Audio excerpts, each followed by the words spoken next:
ఇంతమందిలో మీకు చెప్పలేకపోవచ్చు. అంతేకాకుండా ఇంకొక మంచి పథకం ఏంటంటే భారతదేశంలోనే కాదు ఎక్కడ లేదు ఈ పథకం, ఇందిరమ్మ ఆత్మీయ భరోసా.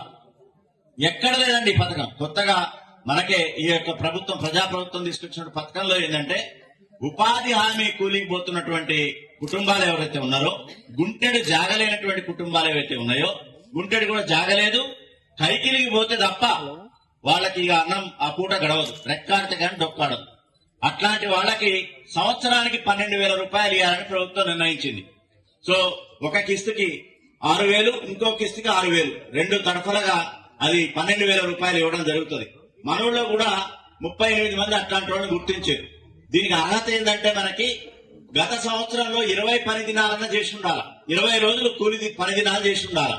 ఆ కుటుంబం అంతా కలిసి 20, మన 100 రోజుల కార్డు కదా అది, ఉపాధి హామీ కార్డు, దాంతో 20 రోజులన్నా చేసి ఉండాలా. ఎప్పుడది? గత సంవత్సరం. గత సంవత్సరం అంటే 2023, 24.